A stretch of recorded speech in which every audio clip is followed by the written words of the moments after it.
अपने एक्सपोर्ट को जोड़ते हैं। मोतीलाल ओसवाल के राहुल शाह हमारे साथ जुड़ गए हैं आज आपको गाइड करने के लिए, और एक एक करके जो भी खबरें आई हैं हम राहुल जी से फटाफट उस पर व्यू लेते हैं और आपकी तैयारी करवाते हैं।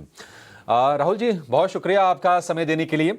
आज स्वागत है ईटी न्यूज़ स्वदेश पर आपका। डिफेंस शेयरों में हमने देखा कि हाल फिलहाल थोड़ी प्रॉफिट टेकिंग फिर से आ रही थी ऊपरी स्तरों से और टिकने में दिक्कतें आ रही हैं।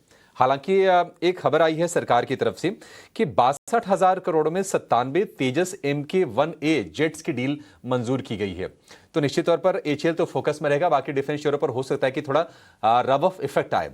आप कैसे देख रहे हैं इस खबर को, क्योंकि अब ऐसी खबरें तो लगातार आती ही रहती हैं सरकार से, लेकिन जो कन्विक्शन डिफेंस को लेकर पहले था वो फिलहाल हम देख नहीं रहे हैं। क्या आपको लगता है कि फंड्स फ्लो मूव इधर उधर हो रहे हैं उसके चलते हो रहा है, या फिर डिफेंस शेयर थोड़ा नीचे आ जाए, वैल्यूएशन थोड़े कूल डाउन हो जाए, तो फिर आप सलाह देंगे उसमें? गुड मॉर्निंग, नमस्ते। आई थिंक जिस तरह से हमने देखे हैं कि 2 महीने पहले most of the defence stocks सभी मेरे ख्याल से 52 वीक हाई पे। This is the only sector जो हमने जो तेजी में जो मार्केट 52 वीक हाई पे नहीं पहुंचे, लेकिन ये सेक्टर था most of the stocks were at 52 week high again reaching that. तो हमें लगता है कि जिस तरह से सेक्टर पॉइज्ड है, वैल्यूएशन ऊंचे भाव में थोड़े मेरे ख्याल से जस्टिफाइड नहीं हुआ करते, थोड़े स्ट्रेच लग रहे थे। लेकिन अभी काफी हद तक काफी स्टॉक्स के अंदर 15 से 20% का कोई स्टॉक के अंदर या 10% एवरेज करेक्शन देखने को मिला है most of the defence name के अंदर। तो जो स्टॉक्स मेरे ख्याल से जो हमें पसंद है, वैल्यूएशन भी कंफर्ट आ गया है, रिजल्ट्स भी मेरे ख्याल से ठीक ठाक आए हुए हैं। तो उसमें से एक है Bharat dynamics.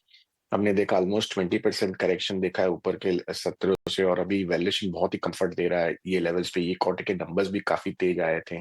Similarly Bharat electronics, उनके भी numbers in line with estimates आए थे और घट गए। और तीसरा HAL। तो मेरे ख्याल से, और दूसरा जो आपने पॉइंट आउट किया कि खबरें आती रही है, तो ये मेरे ख्याल से खबरें आती रहेगी। और जिस तरह से डिफेंस में एलोकेशन जो है ओवरऑल गवर्नमेंट परस्पेक्टिव से, तो मेरे ख्याल से एलोकेशन बढ़ता ही देखने को मिलेगा आने वाले इस सालों के अंदर। तो मेरे ख्याल से very limited choices you have.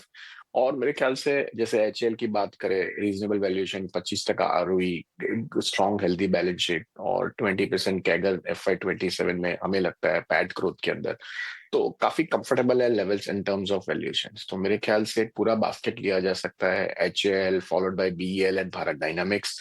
ये तीन हमारे टॉपिक्स रहेंगे एंटायर डिफेंस प्ले के अंदर। ठीक है, तो ये टॉपिक्स राहुल जी के। इस